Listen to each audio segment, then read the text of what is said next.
وہ وہیں کرسی ڈالے فون کان سے لگائے سر ہلاتی کہہ رہی تھی، میں نے آپ کی پوری بات سنے بغیر فون رکھ دیا تھا۔ میں سمجھی وہ سویرا ہوں گی، مگر وہ شکیل تھا۔ شکیل؟ وہ دبئی سے کیوں آیا؟ خیریت؟ اتنی تشویش گزری۔ پارس نے گہری سانس خارج کی۔ خیریت ہوتی تو نہ آتا، اسے پیسے چاہیے تھے، مگر یہ واحد وجہ نہیں ہوگی۔ خیر، میں جلد معلوم کر لوں گی کہ وہ کیوں آیا ہے، اور سویرا ان سے ملاقات کے بارے میں کیا سوچا ہے۔ مجھے معلوم ہے ان سے کیا کہنا ہے، آپ فکر مت کریں۔ میں نے سویرا اور فضان کا بہت عرصے انتظار کیا ہے۔ میں پوری طرح تیار ہوں۔ دروازے پر دستک ہوئی، افضل بابا نمودار ہوئے۔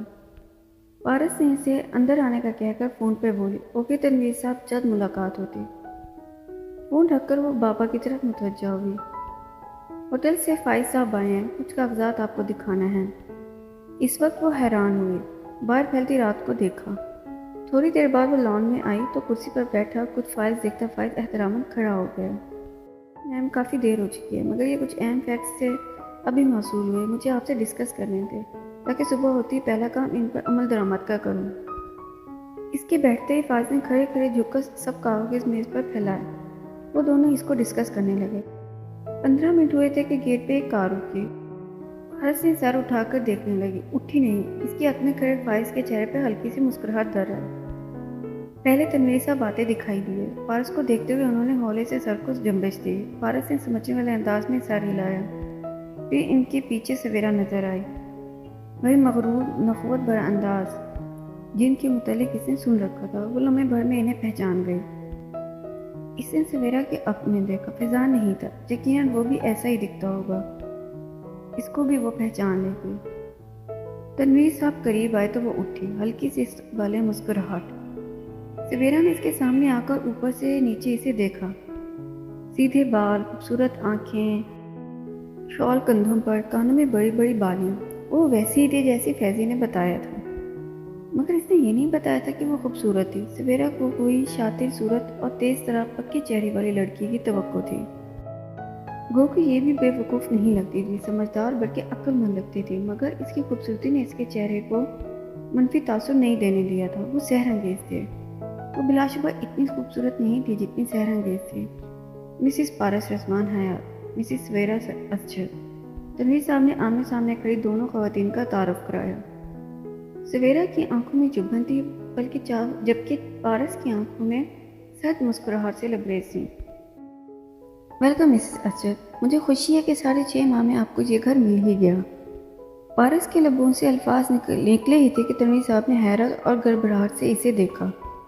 جی، آپ نے تو اس گھر کو بہت چھپا کر رکھا تھا نا، مگر ہم نے ڈھونڈ ہی لیا۔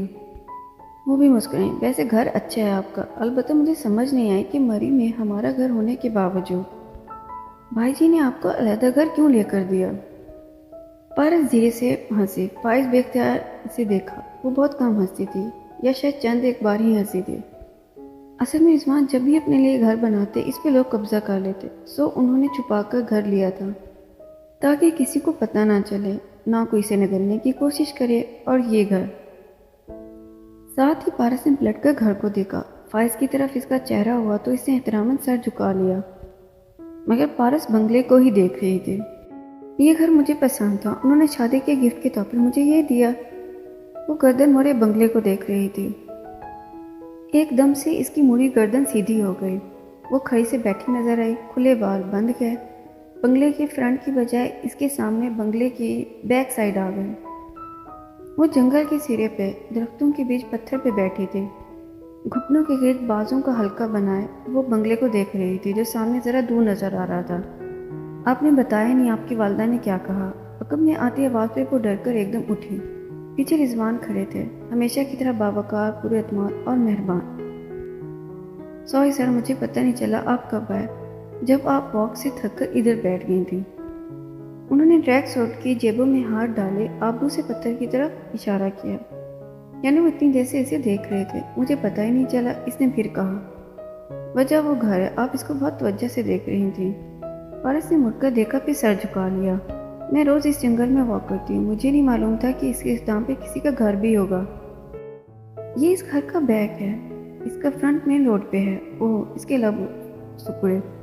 آپ کو اچھا لگا؟ پارس نے نگاہیں اٹھا کر نہیں دیکھا۔ مجھے گھر بنانے کی خواہش نہیں، کیوں یہ مایوس کن رویہ ہماری ریسیپشنسٹ پہ سوٹ نہیں کرتا۔ انہوں نے شاکی نظروں سے اسے دیکھتے ہوئے نفی میں سر ہلایا، پھر پتھر پر بیٹھ گیا۔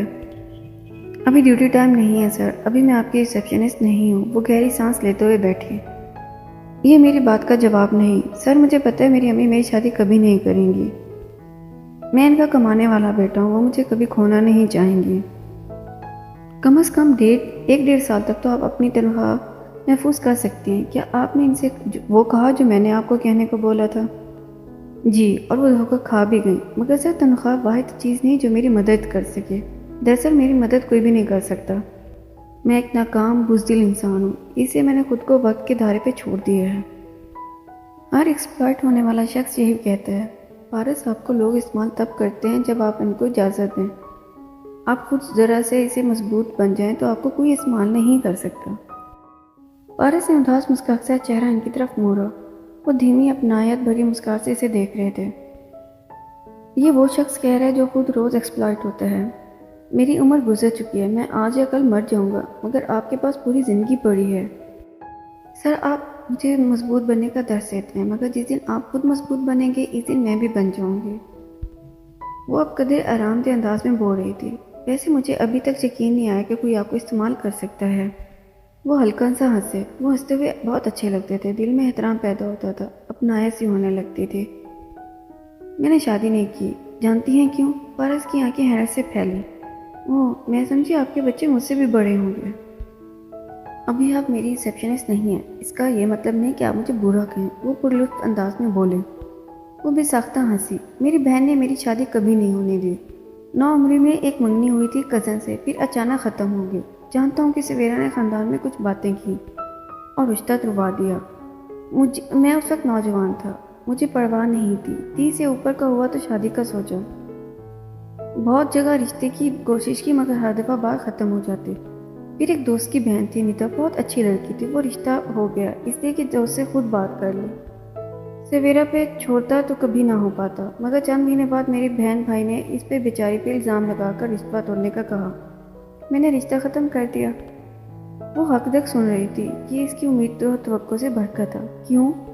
اس لیے نہیں کہ مجھے اس پہ شک تھا، نہیں۔ انہوں نے دور نظر آتے گھر کو دیکھتے ہوئے نفی میں سر ہلایا۔ چہرے پر سوگواریت تھی، بلکہ اس لیے کہ جب میں اتنا مضمون تھا ہی نہیں کہ نیتا کو برمالت صحیح اور سویرا کو غلط کہہ سکوں، تو مجھے اس لڑکی سے شادی کر کے اسے سزا دینے کا حق نہیں تھا۔ نہیں سر، آپ نے غلط کیا، آپ کو ڈر جانا چاہیے تھا۔ پارس، میں یہ بات آپ کو کیوں بتا رہا ہوں؟ اس لیے نہیں کہ مجھے کیتھارسس کرنا ہے، بلکہ اس لیے کہ آپ کو یہ سمجھا سکوں کہ نیتا کے بعد میں کبھی شادی نہیں کر سکا۔ 10-12 سال ہو گئے اس بات کو۔ میں نے غلطی کی، مجھے اس کے لیے فائٹ کرنا چاہیے تھا۔ مجھے رشتوں میں توازن برقرار رکھنا چاہیے تھا۔ آپ بھی وہی غلطی کر رہی ہیں۔ جو لوگ اپنے بہن بھائی کے لیے قربانی دیتے ہوئے شادی نہیں کرتے وہ غلط کرتے ہیں۔ مگر سر، اس نے اختلاف کرنا چاہا، مگر سارے دلائل بھول گئے۔ دلائل تو شاید کبھی تھے ہی نہیں۔ وعدہ کریں مجھ سے خود سے کہ آپ مناسب وقت پہ ضرور شادی کریں گی۔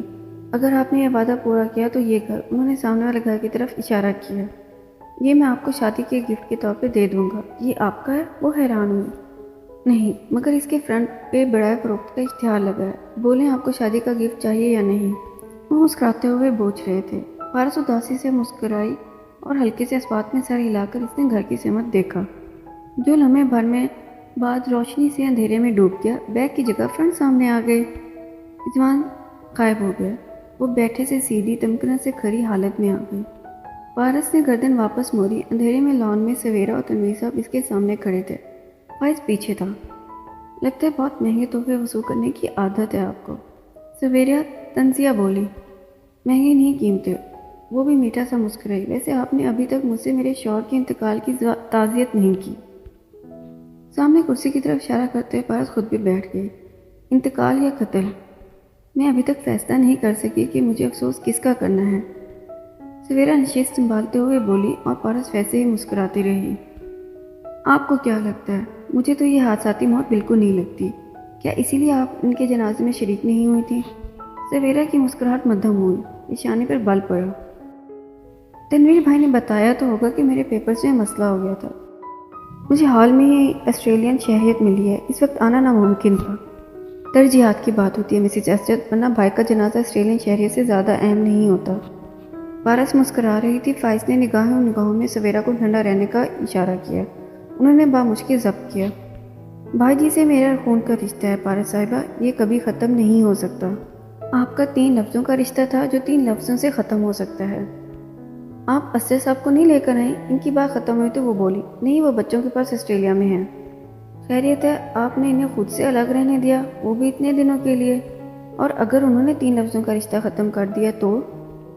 ہمارا رشتہ اتنا کمزور نہیں ہے۔ فائز کی بار بار تنبیہ کرنے کے باوجود سویرا ضبط کھو بیٹھی اور غصے سے بولی۔ پارس نے ہلکی سے شانے اچکائے۔ اچھا، اور انداز یوں تھا کہ گویا یقین نہ آیا ہو۔ سویرا نے پھر خود پہ قابو پایا اور گفتگو کا رخ موڑا۔ آپ نے بھائی جی کی موت کی تفتیش کیوں نہیں کرائی؟ وہ میرے سامنے سیڑھیوں سے گرے تھے، بہت اعتماد سے۔ پارس نے فکرہ کمپلیٹ کیا۔ مگر 2 حصوں میں ہر چیز کی گواہ ہوں، مجھے تفتیش کی کیا ضرورت ہے؟ مگر ہمیں ہے، وہ ہم ضرور کریں گے، کیونکہ ہم آپ کی اس کہانی کا یقین نہیں کریں۔ جی میں پوچھنے ہی لگی تھی آپ کے اس ہم کے متعلق۔ پارس کا چہرہ کھل اٹھا، جیسے اس کو کچھ یاد آیا۔ فیضان نہیں آیا؟